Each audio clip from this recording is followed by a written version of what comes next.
Emeka, a 29-year-old Nigerian software engineer, had fallen deeply in love with Zanil, a 27-year-old South African fashion designer.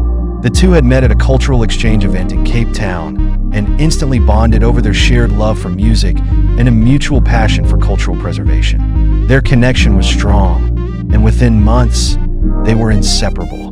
When Emeka proposed during a scenic hike in Table Mountain, Zanil tearfully said yes.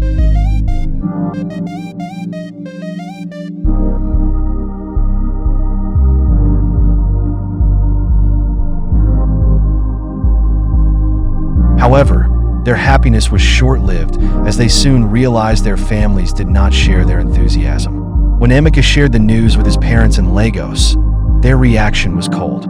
His mother, a devout woman who believed strongly in Nigerian traditions, was quick to dismiss Zanil. A South African? Emeka, do you realize how different their ways are from ours? Nigerian women know how to build a home, she said, crossing her arms.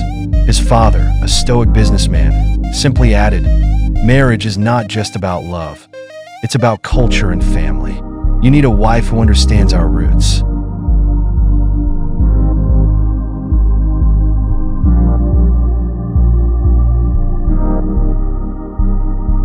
Zanil faced a similar storm back in Johannesburg. Her parents, who had strong anti-immigrant sentiments, were appalled. Do you think you're just going to live happily ever after with a Nigerian man? They have a reputation, Zanil, her father barked. Her mother, though more subdued, was equally against the idea. Marrying a foreigner is risky. Stick to your people, it's safer. Despite their family's objections, Emeka and Zanil decided to proceed with their wedding plans. The couple organized a meeting for both families, hoping to bridge the cultural gap. It was a tense gathering in Durban, neutral ground for both sides. What began as polite introductions quickly escalated into heated arguments. Emeka's mother accused South Africans of not respecting Nigerian traditions, while Zanil's father countered by listing stereotypes about Nigerians. This marriage will bring nothing but shame to our family, Emeka's mother declared. And what makes your family so perfect?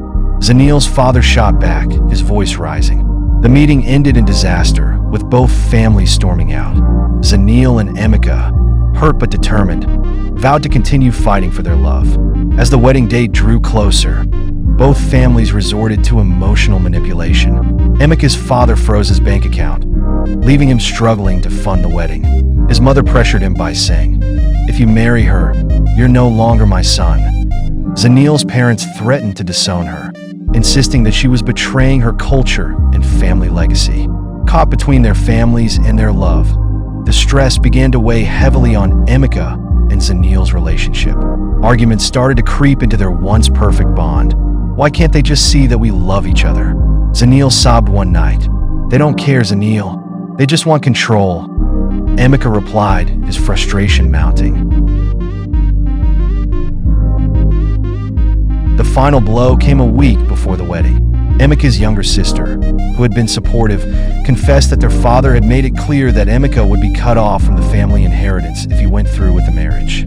Zanil's aunt, a family elder, warned her that marrying Emeka would bring a lifetime of ostracism from their community. The pressure was unbearable. Emeka and Zanil sat down to discuss their future.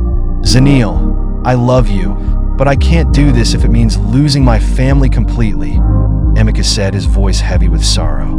Zanil, wiping away tears, replied, "I love you too, Emeka, but this fight is breaking us.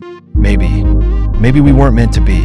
The couple decided to part ways, their love crushed under the weight of cultural expectations and family pressures. Zanil returned to Johannesburg, pouring her heartbreak into her fashion designs. Emeka stayed in Lagos, focusing on his software projects. Years later, they would look back at their relationship with a bittersweet sense of what could have been. They had tried to defy the odds but learned that sometimes love isn't enough to overcome deeply rooted prejudices and traditions.